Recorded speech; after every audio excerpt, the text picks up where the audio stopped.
करावल नगर दिल्ली के मिशन पे back to society नाम से इस आयोजन को, इस शानदार आयोजन को आप सभी के बीच में लेकर आए आयोजकों का आभार और सामने बैठे हुए आप सभी सम्मानित लोगों को मेरा सादर जय भीम, जय मंडल, जय संविधान है, इंकलाब जिंदाबाद है। आज दिल्ली के एक दूसरे कोने पर आपका कार्यक्रम एक उत्सव के माहौल में, एक त्योहार की तरह मनाया जा रहा है और सब लोग यहां पर जितने लोग आए हैं उनको ये पता है कि हम लोग जश्न मनाने आए हैं। वो जश्न किस बात का है? वो जश्न इस बात का है कि जिन्हें सदियों से, जिनके पूर्वजों को मनुष्य ही नहीं समझा गया, जिन्हें सामान्य ढंग से जीवन जीने का अधिकार नहीं मिला, जिनको पढ़ाई लिखाई का अधिकार नहीं मिला, जिनको पूरे इतिहास में लगातार हाशिए पर रखा गया, उन्हीं के बीच से एक ऐसा नायक पैदा होता है जो उनकी पीढ़ियों तक के लिए इतिहास बदल देता है। इसलिए गर्व का दिन है कि आप अपने नायक का जन्मदिन मना रहे हैं और इससे बड़ा दिन आपके लिए कुछ नहीं है। और ये जन्मदिन किस लिए है भाई? ये देश तो ऐसे लोगों का है जो ऐसे ऐसे देवी देवता बनाकर पूजा करते हैं कि वैसे लोग अगर आपके सामने, आंख के सामने आ जाएं तो आप डर के भाग जाएंगे। भाई 8 हाथ का कोई आपके सामने आ जाएगा तो आप उसकी पूजा करेंगे कि भागेंगे? मेरा सवाल है, बताइए। जिसके 8 हाथ होगा वो आपके सामने आ जाएगा तो आप पूजा करेंगे कि भाग जाएंगे डर के? अरे भूत आ गया। लेकिन पूजा है, ऐसे ऐसे लोगों की पूजा होती है जिनका वजूद था कि नहीं है पता नहीं, मगर आप अपने नायक की पूजा करने के लिए इकट्ठा नहीं हुए हैं। छोटे छोटे बच्चों को घर से लेके आए हैं दिखाने कि देखो ये थे तो हम हैं, ये रहेंगे तो तुम रहोगे, इसलिए यहां आना बहुत जरूरी है। इन बच्चों के लिए तालियां बजाएंगे। भाई कार्यक्रम का मतलब तो यही होता है। और ये कार्यक्रम कैसा? शिक्षा मेला, शिक्षा मेला है।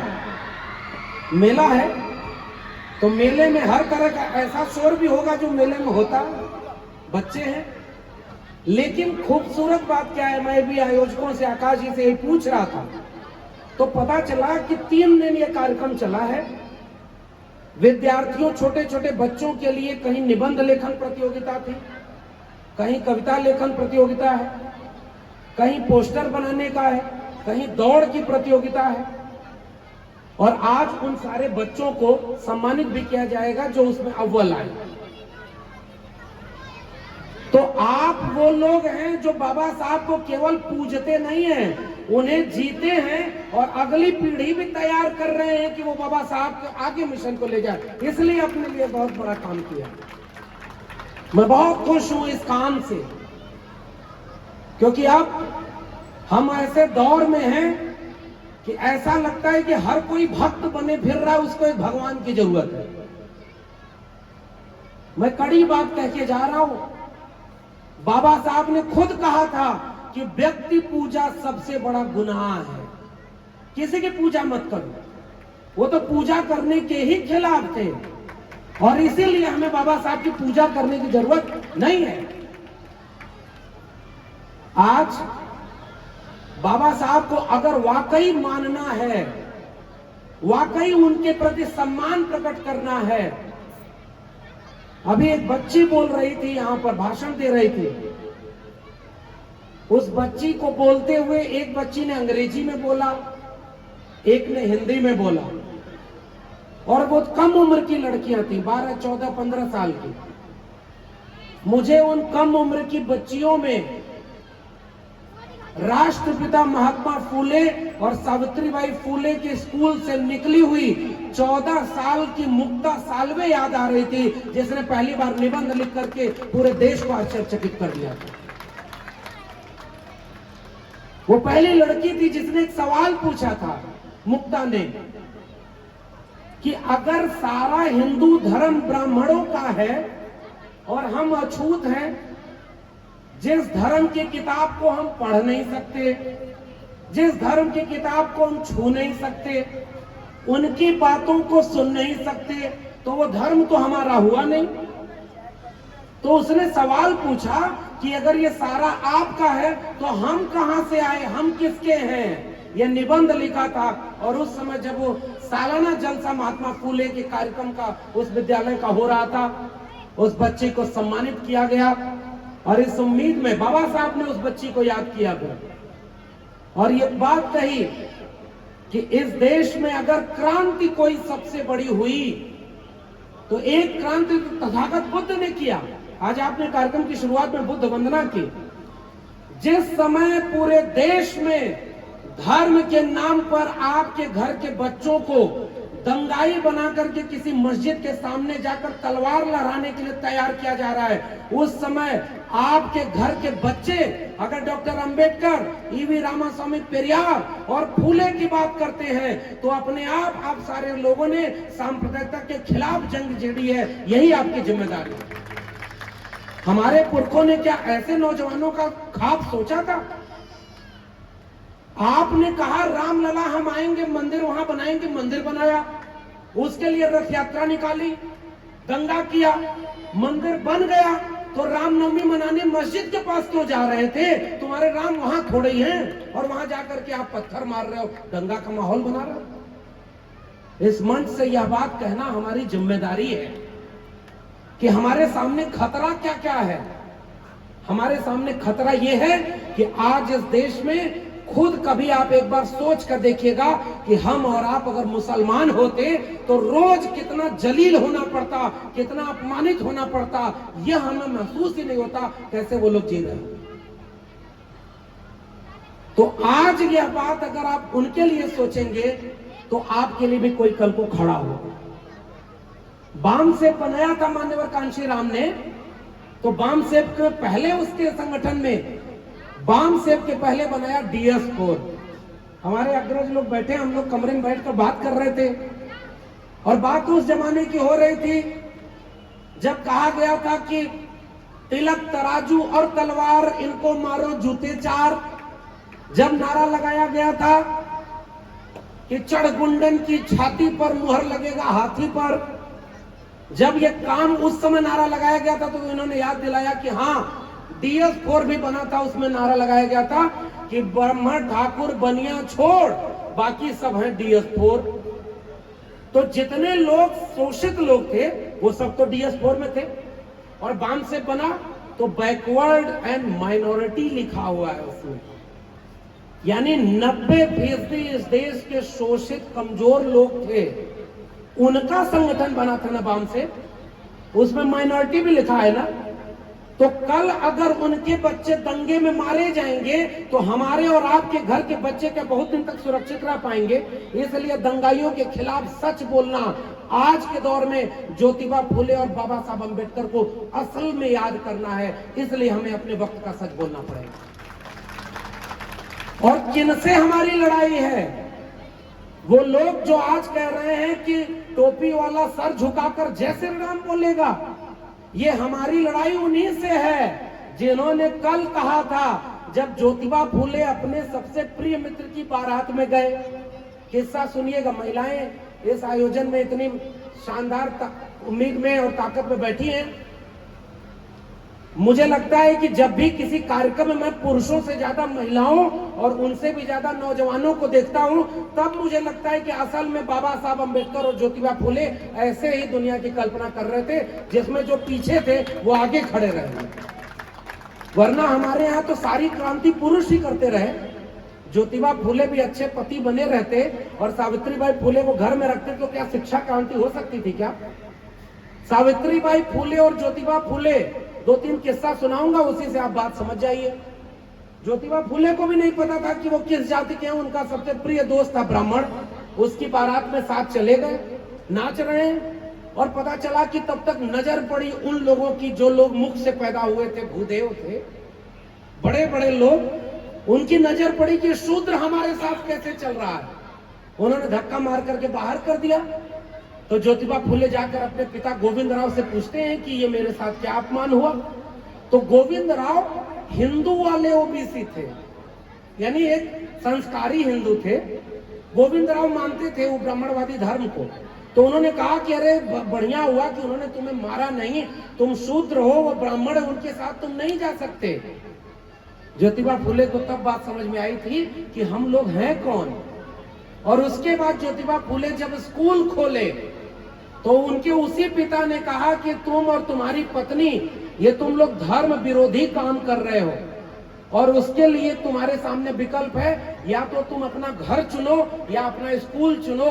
हाथ उठाकर बताइए, ज्योतिबा फुले ने अपना स्कूल चुना था या अपना घर चुना था? हाथ उठा के बताइए कितने लोगों को पता है क्या चुना था? जोर से बोलिए। घर नहीं चुना।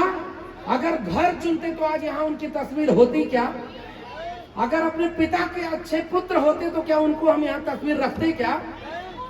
ये स्कूल चुना था सावित्रीबाई फुले और ज्योतिबा फुले ने, और स्कूल में पढ़ाने जाने के लिए दीवार पर पोस्टर लगाया गया कि ये धर्म विरोधी लोग हैं, इनका अपमान किया जाए। गांव से निकाल दिया। 2 साड़ी लेकर जाती थी पढ़ाने ज्योतिबा सावित्रीबाई फुले, और दोनों साड़ी पर कचरा फेंकते थे, मैला फेंकते थे, पत्थर मारते थे जब तक वो स्कूल जाते थे। वो हमारी पुरखों को पत्थर मारते गए।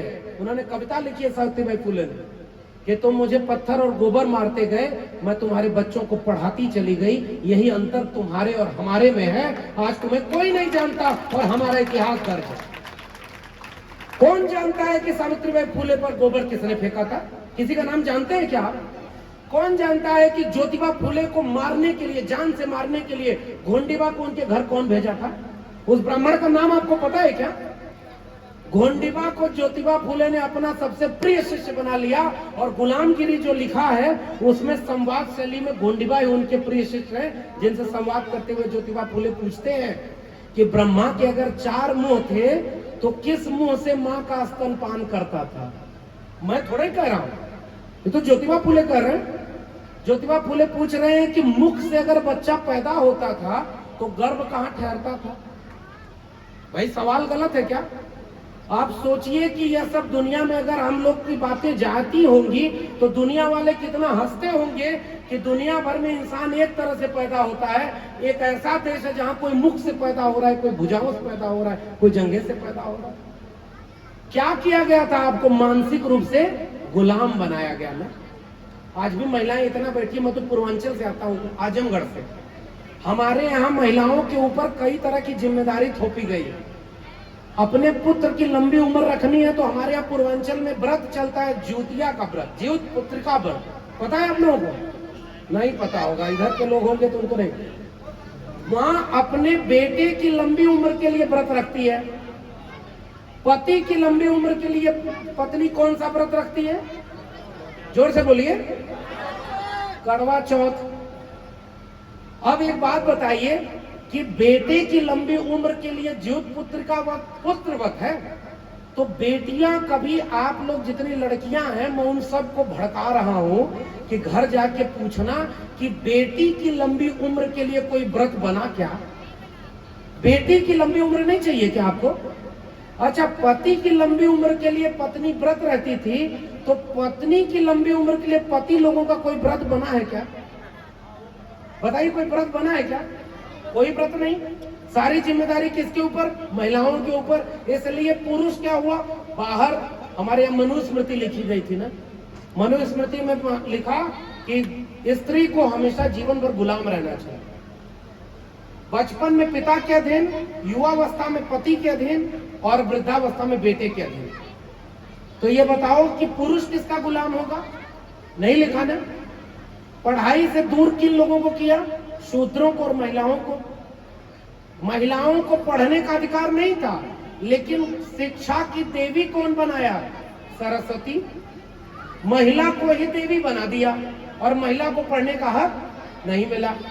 तो ये बताओ, अगर कोई वाकई सरस्वती माँ जैसी कोई देवी होती तो वो क्या एक बार सवाल पलट के नहीं पूछती कि ये महिलाएं भी हमारी ही संतान है, हमें इनको भी शिक्षा देनी है? अगर सरस्वती शिक्षा की देवी थी तो महिलाओं को शिक्षा क्यों नहीं मिली? शूद्रों को शिक्षा क्यों नहीं मिली?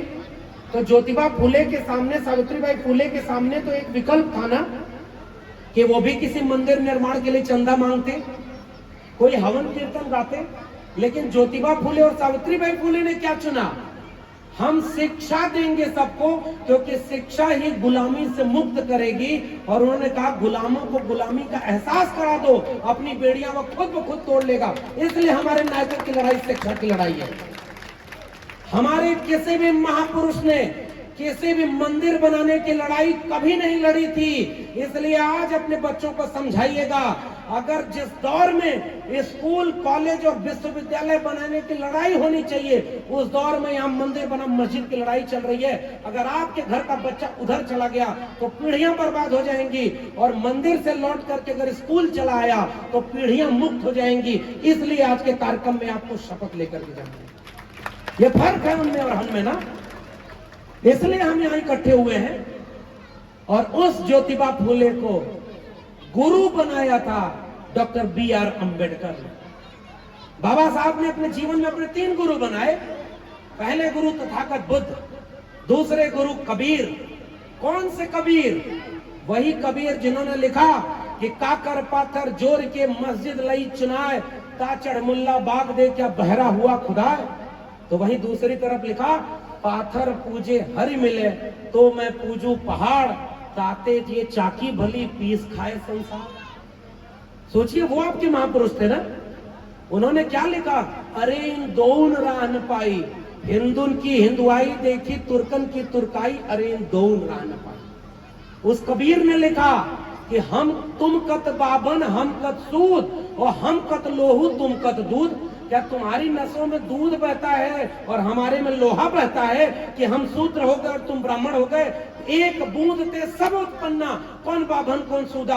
वैसे कबीर और दुनिया को मोहब्बत का पाठ पढ़ाने वाले, दुनिया के दुख को दूर करने वाले तथागत बुद्ध को अपना गुरु बनाया था डॉक्टर भीमराव अंबेडकर ने। वो हमारे नायकों की विरासत है।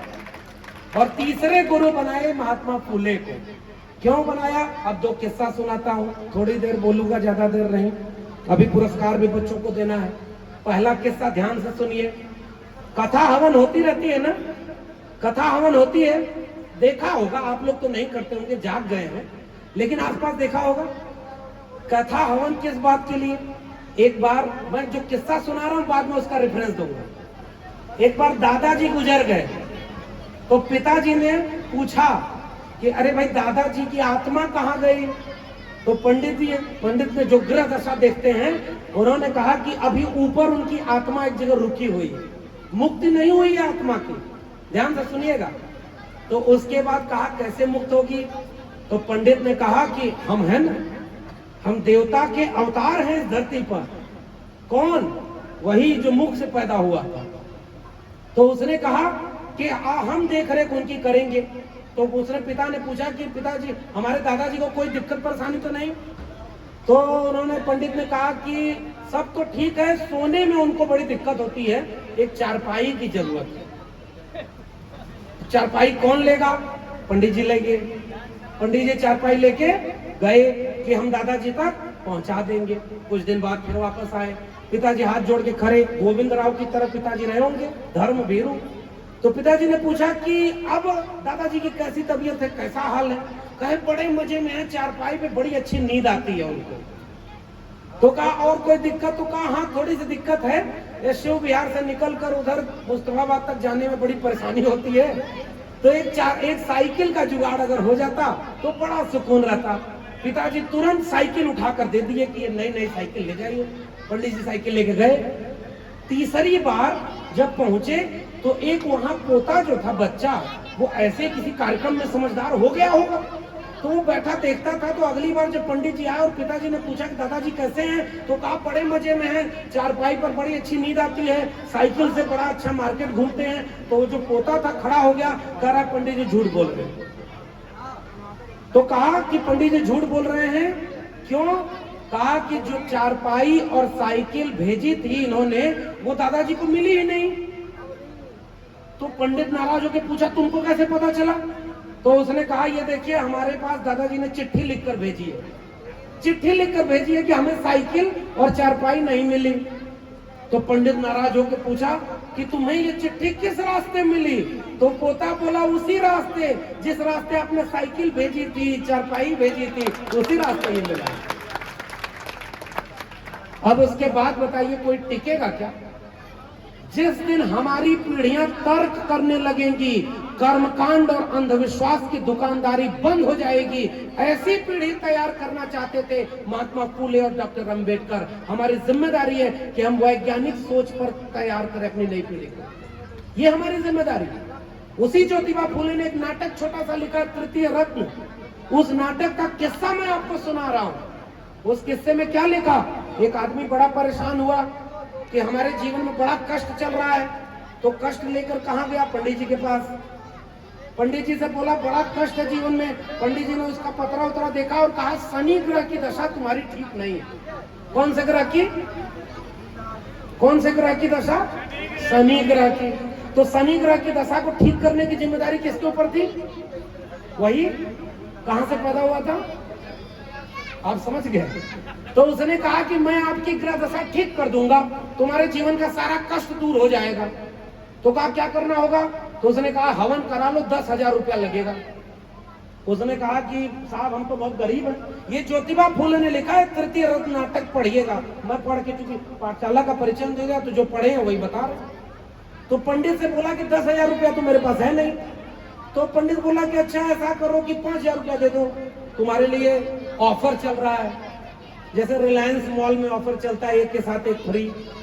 तो उसके बाद उसने कहा 5,000 रुपया भी नहीं है। तो फिर वो आदमी बोला कि 1,000 कर लो। तो फिर इसने कहा कि 1,000 रुपए भी नहीं है। तो पंडित बोला कि जब 100 रुपए दक्षिणा दे दो, 1 हफ्ते के लिए शनि की ग्रह दशा ठीक कर देता हूँ, जब पैसा हो जाए तो बड़ी वाली हवन करा लेना, मुक्ति हो जाएगी। वो आदमी जेब खोलकर खड़ा हुआ और कहा कि मालिक मेरे पास मेरे जेब में 1 फूटी कौड़ी भी नहीं है। तो पंडित गुस्से में खड़ा हुआ, कहा जब तेरी जेब में 1 फूटी कौड़ी नहीं है तो जा बच्चा, शनि तेरा कुछ बिगाड़ नहीं सकता, कुछ नहीं बिगाड़ सकता। तो शनि का भी निशाना क्या था? आपकी जेब। पंडित जी का भी निशाना क्या था? आपकी जेब। और आप क्या करते रहे? मुक्ति के लिए अपना सब कमाई लुटाते रहे। इसलिए ज्योतिबा फूले ने कहा था ये अंधविश्वास और कर्मकांड के नाम पर हमारे पीढ़ियों को लूटा गया है। श्रमजीवियों ने श्रम किया और परजीवियों ने बैठ करके उसको लूटा है। 90% श्रमजीवी लोगों को चौधरी छोटू राम कहते थे हम कमेरा लोग हैं, मेहनत करने वाले लोग हैं। और 10% वो लोग कौन है? लुटेरा लोग हैं, जो खुद कोई मेहनत नहीं करते और हमारी मेहनत पर पलते हैं। आज वही हमको समझा रहे हैं कि 85% हिंदुओं तुम खतरे में हो, चलो हिंदू धर्म बचाना है। अरे इस देश के गृह मंत्री के बेटा को काहे नहीं चिंता हिंदू धर्म बचाने की? पता है कि नहीं इस देश के गृह मंत्री का बेटा कहाँ है?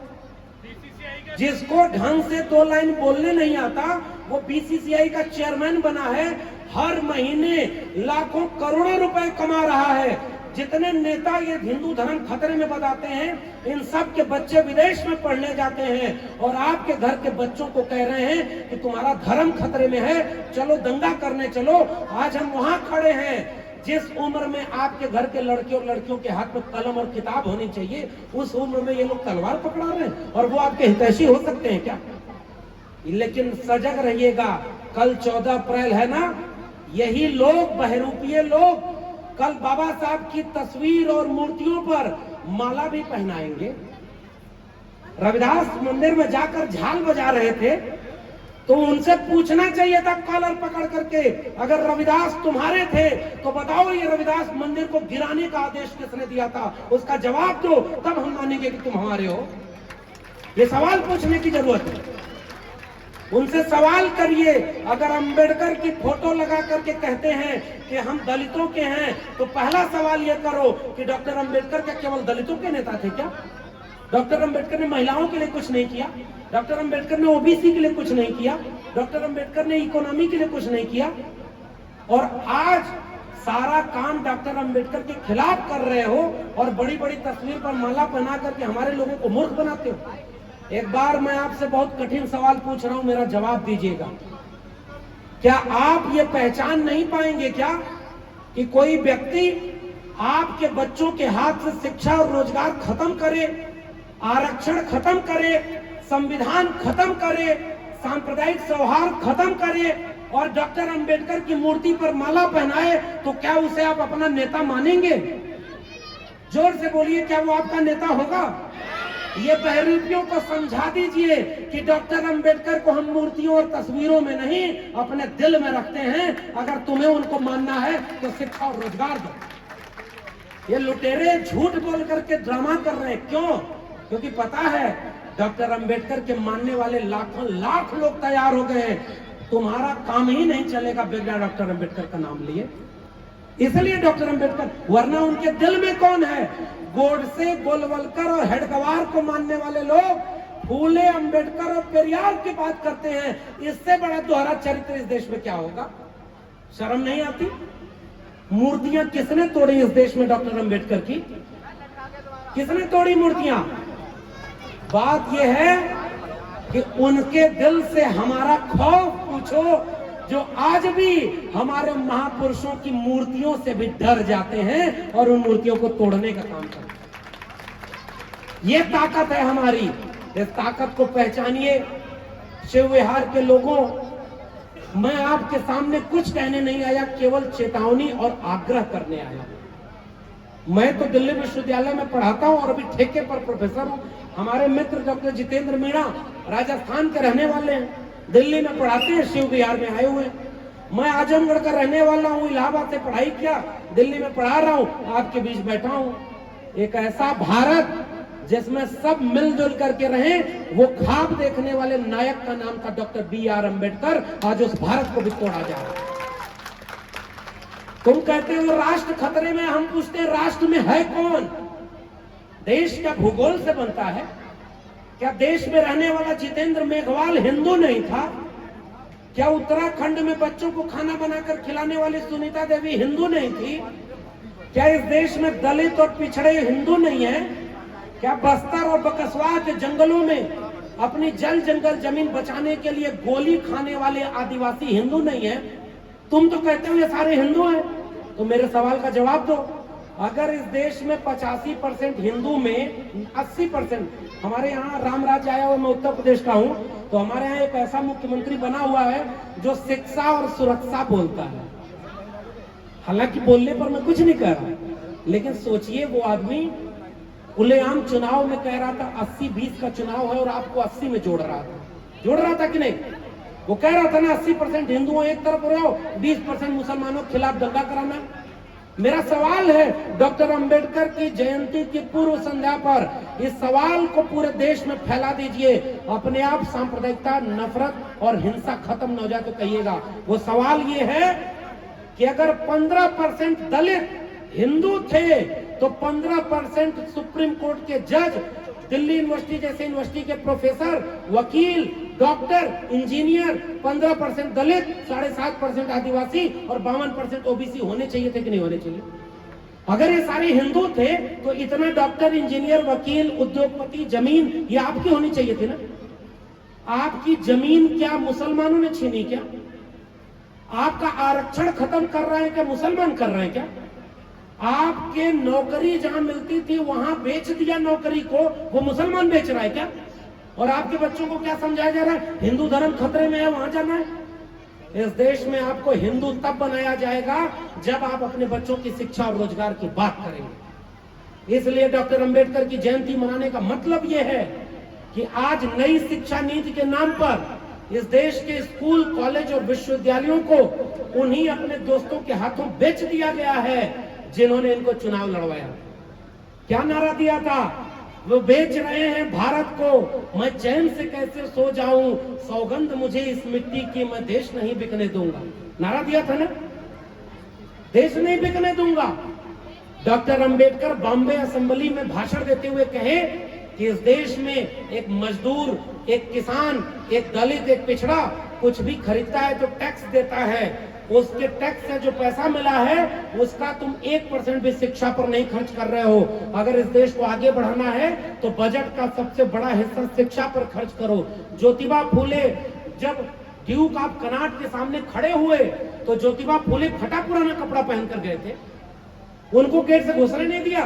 तो ज्योतिबा फूले को दूसरा व्यक्ति देखा और वो बोला कि ये कौन आया है, तो उन्होंने कहा कि तो ज्योतिबा फूले हैं। तो उन्होंने कहा कि अच्छा अंदर ले आओ। तो ड्यूक ऑफ कनॉट ने पूछा कि ये फटे पुराने वस्त्र में कौन व्यक्ति बैठा है। तो ज्योतिबा फूले खड़े होकर कहे कि इस देश में किसान कैसे जीवन जीता है इसको बताने के लिए मैं फटा पुराना कपड़ा पहनकर आया हूं कि इस देश में 90% लोगों का दोनों टाइम न तो पेट भरता है न उनके शरीर पर कपड़ा है। ये भरे हुए पेट वाले लोग किसानों का दर्द आपको क्या बताएंगे।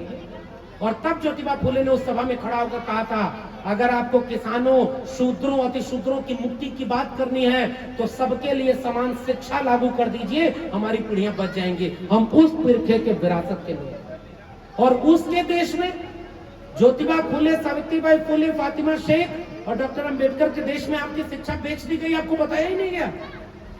बेच दिया है नई शिक्षा नीति के नाम पर स्कूल और डिग्री कॉलेज और विश्वविद्यालय। आपके अगर गांव में, कस्बे में एक स्कूल अगर सरकारी है तो वहां मास्टर नहीं है, वहां किताब नहीं है, वहां पढ़ने कौन जाता है? गरीब, कमजोर, मजलूम, वंचित, शोषित 90% लोगों के घरों के बच्चे। और उनके घरों के बच्चे कहां पढ़ने जाते हैं जहां लाखों रुपए फीस होती है।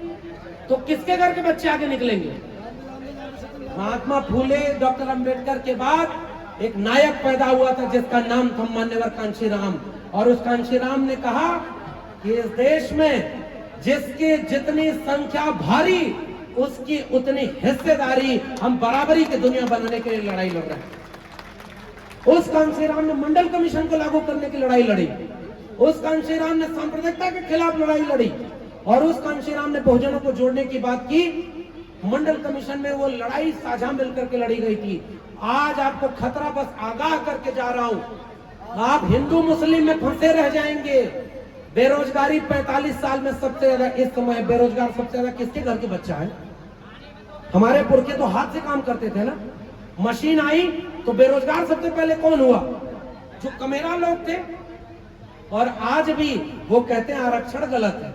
हम कहते हैं कि आरक्षण अगर लागू है तो 100% आरक्षण मंदिर के पुजारी में लागू है, और मैला साफ करने वाला भी 100% आरक्षण है।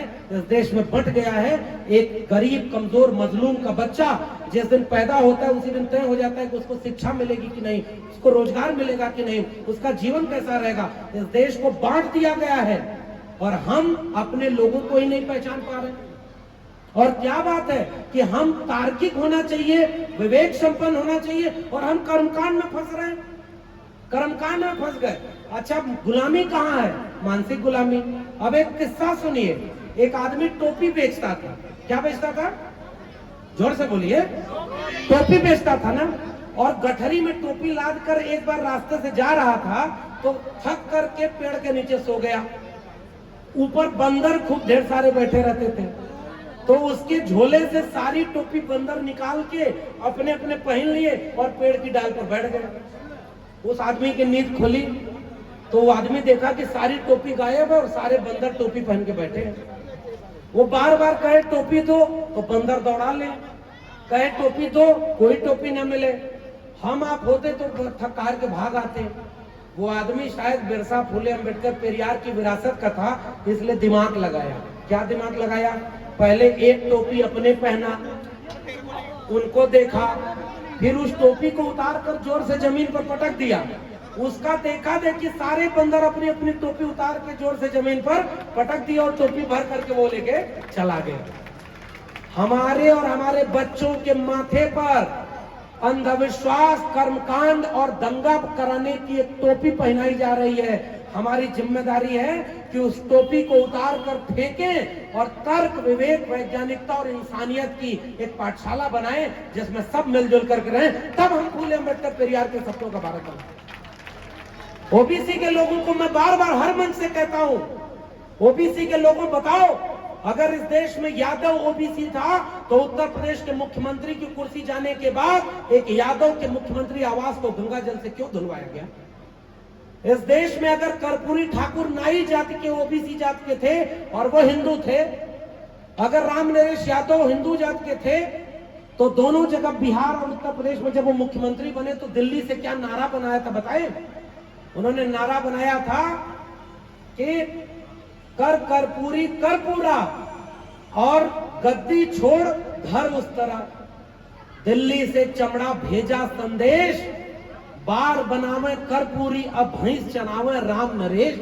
ये किसने नारा बनाया था बताओ ओबीसी के लोगों? अगर तुम हिंदू थे तो तुम्हारी माँ बहन की गाली दी गई थी, आरक्षण कहां से आई? कर्पूरी की माँ, उनके लिए नारा बनाया।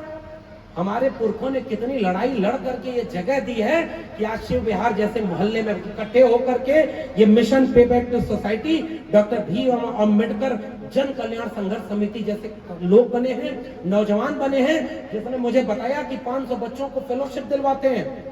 वो आपके बच्चों के भविष्य के लिए काम कर रहे हैं। डॉक्टर अंबेडकर, फूले, पेरियार, लोहिया कांशीराम ने, बिरसा मुंडा, जयपाल सिंह मुंडा, अब्दुल कयूम अंसारी, आसम बिहारी ने, फूलन देवी और सावित्रीबाई फूले ने कभी इस देश में किसी के सामने झुक करके, डर करके और समझौता करके अपनी लड़ाई नहीं लड़ी। आज हमको लगता है कि हम डर जाएंगे, और डर जाएंगे किससे? उनसे जिनके पुरखे डर करके अंग्रेजों से माफी मांगते थे। जिस समय हमारा पुरखा भगत सिंह 23 साल की उम्र में गले में फांसी का फंदा डाल करके लटक गया फंदे पर कि मेरे लहू का एक एक कतरा इंकलाब लाएगा, जिस समय डॉक्टर अंबेडकर सीना तान करके अकेले लड़ गए थे, वो एक भी चुनाव तो डॉक्टर अंबेडकर नहीं जीत पाए। तो चुनाव जीतने के लिए आज डॉक्टर अंबेडकर होते तो ये कह देते क्या हाथी नहीं गणेश है ब्रह्मा विष्णु महेश है? कहते क्या डॉक्टर अंबेडकर? हाथी चलता जाएगा, ब्राह्मण शंख बचाएगा। ये मान्यवर कांशीराम और डॉक्टर अंबेडकर के उस सिद्धांत और समझौतों का, उस संघर्ष का ये अपमान है। डॉक्टर लोहिया की विरासत के लोग एक हाथ में जय भीम जय मंडल और दूसरे में परशुराम की कटार, इससे आपका यही हश्र होगा कि एक को मिली एक सीट, दूसरे विपक्ष में अब उनको समझ में ही नहीं आ रहा है कि इन दंगाइयों से कैसे लड़े। अरे दंगाइयों से लड़े थे मुलायम और कांशीराम, मिले मुलायम कांशीराम, हवा हो गए जय श्री राम, और उसके बाद उन्होंने आपको एक किया था और आप आपस में लड़ गए। 85-90% लोग हैं, उनको एक करना है। यही बात कह करके जा रहा हूं। किस चीज पर एक करना है? शिक्षा रोजगार के लिए, तर्क व विवेक के लिए, बच्चों के लिए। हमारे गांव में हम तो अहिर जात से आते हैं, हमारे यहाँ आखिरी किस्सा सुना रहा हूं भाई। भैंस चुराने हमारे यहाँ चोर अंधेरी रात में आते थे। कब आते थे? अंधेरी रात में। अंधेरी रात में भैंस चुराने वाले चोर आते थे तो भैंस की गली में, हमारे गले में घंटा बांधा जाता था, घंटी। तो घंटी बजती रहती थी, घर वाले सोचते थे कि हमारा जानवर सुरक्षित है, सब लोग चैन से सो रहे हैं। तो जब भैंस चोर आते थे अंधेरी रात में, तो भैंस चुराने के बाद गले की घंटी निकाल करके चोर उत्तर की दिशा में भागता था, तो जो बाकी भैंस लेकर के चोर दक्षिण दिशा में भागते थे। अंधेरी रात में घर वालों की नींद खोली तो वो किधर जाएंगे? जिधर से घंटी की आवाज आ रही है, भाग के उधर जाएंगे कि चोर इधर घंटी लेके भैंस लेके जा रहा है। दौड़े जा रहे और अंत में चोर घंटी एक जगह फेंक करके भाग गया। पूरा गांव वाले दौड़ करके अंत में जहां गए वहां क्या पाए? घंटी। और चोर भैंस चुरा करके गायब हो गए। आज इस देश में सांप्रदायिकता की आग इसलिए लगाई जा रही है कि आपके बच्चों की शिक्षा, रोजगार, आरक्षण और भारत का संविधान खत्म कर दिया जाए। जब तक आप समझेंगे तब तक आपकी शिक्षा रोजगार की भैंस चोरी हो चुकी होगी और आपके हाथ में मिलेगा मंदिर का घंटा। उसका पुजारी कौन होगा ये देखिए। मंदिर बनाने के ट्रस्ट में एक दलित है, बाकी कोई पिछड़ा नहीं, और वो सारा पुजारी बन करके वो घर घर मंदिर बना रहे हैं। हमारा बस चले। आज अगर ज्योतिबा फुले, सावित्रीबाई फुले और डॉक्टर अंबेडकर होते तो ये कहते कि देवालय बनाने की जरूरत नहीं है, इस देश में स्कूल, कॉलेज और विश्वविद्यालय बनाने की जरूरत है, उसकी लड़ाई लड़ो। इस देश में शौचालय बना करके उन्होंने वोट ले लिया। 5 किलो अनाज और 500 रुपया पर हम आप वोट देकर के उनको जिता ले गए, तो उनका मन बढ़ गया है। वो आपके घरों पर बुलडोजर चला रहे हैं, वो आपके बच्चों को जेल में डाल रहे हैं। तो हमारे प्रोफेसर हनी बाबू इसी दिल्ली विश्वविद्यालय के आज जेल में हैं। प्रोफेसर आनंद तेंदुबड़े डॉक्टर अंबेडकर की रिश्तेदारी में आते हैं, वो आज जेल में। मैं अगर आज इस मंच से प्रोफेसर हनी बाबू, प्रोफेसर आनंद तेंदुबड़े, गौतम नवलखा, बरबर राव, उमर खालिद और खालिद सैफी को नहीं याद करूंगा तो डॉक्टर अंबेडकर की जयंती अधूरी रहेगी। क्योंकि इनके सपनों का भारत को बनाने के लिए, भारत के संविधान को बचाने के लिए हमारे लोग जेल में हैं। फिर किस बात का ये भारत का संविधान और किस बात का राष्ट्र। आपसे ये कहकर जा रहा हूं, मेरी बातें जाने कितना असर करेंगी। अगर आप जागे हुए हैं तो और जागिए, इससे पहले कि जागने की नौबत ही न बचे। आपको जागने के लिए केवल इतना करना है कि अपने बच्चों के हाथ में कभी दंगाइयों की तलवार मत आने दीजिएगा। क्योंकि बड़ी मुश्किल से हमारे पुरखों ने हल चलाने वाले हाथों में, खेती करने वाले हाथों में, मैला ढोने वाले हाथों में, चमड़ा बुनने वाले हाथों में, कुम्हार के हाथ से, बढ़ई के हाथ से, मोची लोहार के हाथ से, निषाद मल्लाह के हाथ से काम छोड़ करके कलम पकड़ाई थी ताकि पीढ़ियों का मुस्तकबिल लिखना। आपके बच्चों के हाथ से कलम छीन करके वापस तलवार पकड़ा रहे हैं, इसको रोकना होगा। आज डॉक्टर अंबेडकर होते तो शिक्षा की लड़ाई लड़ रहे होते, आज डॉक्टर अंबेडकर होते तो नौकरी के लिए लड़ रहे होते, आज डॉक्टर अंबेडकर होते तो स्कूल, कॉलेज, विश्वविद्यालय और साझा शहादत से बना साझा विरासत के इस भारत के लिए लड़ रहे होते। हबीब जालिब ने एक शेर लिखा है, उसके पहले नवाज देवबंदी कहते हैं कि जलते घर को देखने वालों, फूस का छप्पर आपका है, आग के पीछे तेज हवा है, आगे मुकद्दर आपका है। उनके कत्ल पे मैं भी चुप था, मेरा नंबर अब आया, मेरे कत्ल पे आप भी चुप हो, अगला नंबर आपका। इसलिए बटना नहीं है, मिल करके मुट्ठी बांधिए, एक मुट्ठी बांधिए। और उसमें हबीब जालिब ने लिखा कि फूल शाखों पे खिलने लगे तुम कहो, जाम रिंदों को मिलने लगे तुम कहो, चाक सीनों के सिलने लगे तुम कहो। इस खुले झूठ को, जहन की लूट को मैं नहीं मानता, मैं नहीं जानता। तुमने लूटा है सदियों हमारा सुकून, अब न हम पर चलेगा तुम्हारा फुतून। चारागर दर्दमंदों के बनते हो क्यों, तुम नहीं चारागर कोई माने मगर, मैं नहीं मानता, मैं नहीं जानता। डरना नहीं है, हमारे पुरखे डर गए होते इन दंगाइयों से तो आज हम यहाँ नहीं होते। और अगर आज हम यहाँ डर गए तो आने वाली पीढ़ियां हमको कभी माफ नहीं करेंगी। वो आपसे पूछेंगी साहब कि आपकी शिक्षा बर्बाद करी जा रही थी, रोजगार, स्कूल, कॉलेज, विश्वविद्यालय बर्बाद किए जा रहे थे, आपकी पीढ़ियों को दंगाई बना दिया जा रहा था, भारत का संविधान खत्म किया जा रहा था, पूरे देश में आग लगाई जा रही थी। और उस समय आप क्या कर रहे थे? मैं सीना तान के कहूंगा कि दिल्ली के शिव विहार मोहल्ले में पे बैक टू सोसाइटी नाम से कुछ लोग संविधान बचाने के लिए जुटे थे, मैं उनके साथ खड़ा था। जय भीम, जय मंडल, जय संविधान, इंकलाब जिंदाबाद।